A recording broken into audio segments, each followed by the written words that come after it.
பண்றேன்னு சொன்னப்பெல்லாம் நீ என்ன நம்பல. வா நீயே வந்து பாரு, உண்மை என்னன்னு உனக்கே தெரியும். வா வந்து பாரு. எங்க கூட்டிட்டு போற? வா காமிக்கிறேன். பாரு.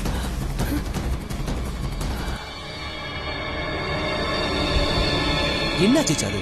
ரவி, ரவி என்ன நம்பு ரவி. நான் நடந்து வரும்போது கூடவே அவளும் நடந்து வந்த ஃபுட்மார்க் இருந்தது. நான் என் கண்ணால பார்த்தேன்.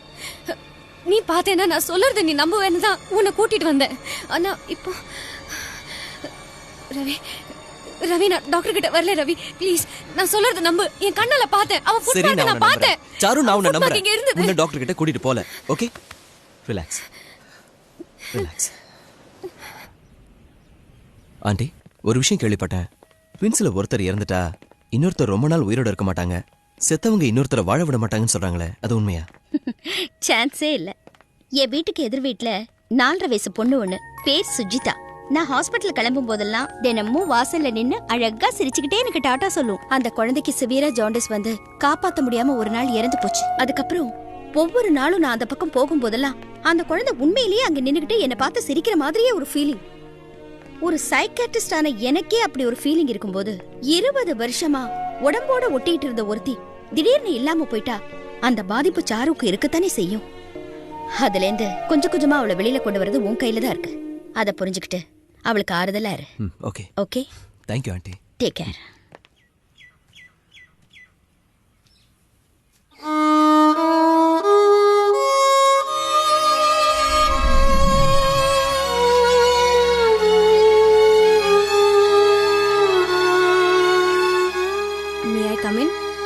Yes, come in.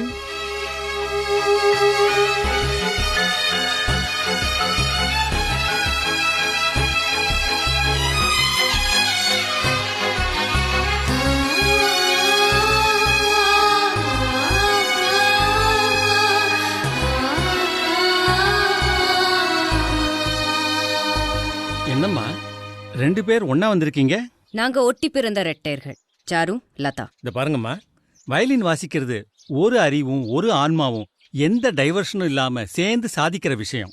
ஆனா நீங்க 2 பேர் 2 அறிவு 4 கைய வச்சுக்கிட்டு உங்களால எப்படி ஒரு புள்ளியில சேர்ந்து வாசிக்க முடியும்? இல்ல சார், எங்களால வாசிக்க முடியும்.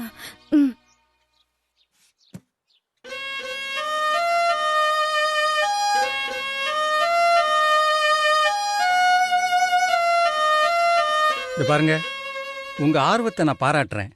பட் ஐம் சாரி, உங்களை இந்த கிளாஸ்ல என்னால சேர்த்துக்க முடியாது. ஏதோ பேசிக் நோட்ஸ் வேணும்னா நீங்க 2 பேரும் சேர்ந்து வாசிக்கலாம். ஆனா அடுத்த லெவல் போக போக உங்களால சேர்ந்து வாசிக்கவே முடியாது. இல்ல சார், நாங்க ட்ரை பண்றோம். என்ன ட்ரை பண்ணுவீங்க? இந்த நோட்ஸ்ல நீ லாஸ்ட் லைன் வாசிக்கும் போது உன் கை கண்டிப்பா எட்டாது. போவ 90 டிகிரி திருப்பி கீழே இருந்து மேல கத்தி மாதிரி போகணும். அப்படி போகும்போது ஒண்ணு அவ மூக்கு உடையும், இல்ல அவ கழுத்து கிழியும். உங்களுக்கு இது தேவையா?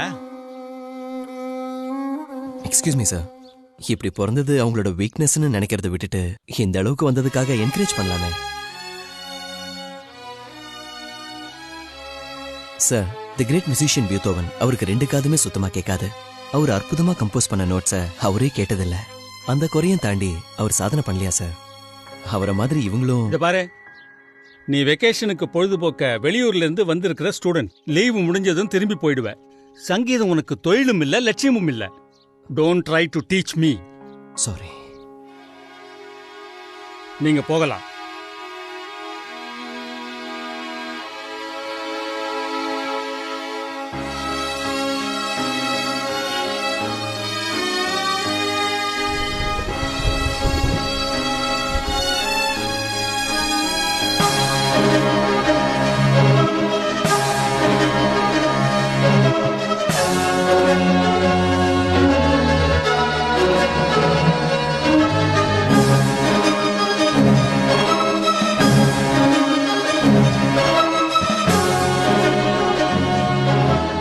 ஸ்டூடெண்ட்ஸ், இப்போ உங்களுக்கு நான் ரொம்ப காம்ப்ளிகேட்டடான நோட்ஸை வாசிச்சு காட்ட போறேன். சார். மிஸ்டர் ரவி, அன்னைக்கு ட்வின் சிஸ்டர்ஸ் வந்தப்போ சொன்னேன்ல, ஃபைனல் நோட்டேஷன்ஸ் வாசிக்கிறது கஷ்டம்னு. Same thing.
ஸ்டோவை 90 டிகிரி திருப்பி கீழே இருந்து மேல கத்தி மாதிரி போகணும். அப்படி போகும்போது ஒண்ணு அவ மூக்கு உடையும், இல்ல அவ கழுத்து கிழியும்.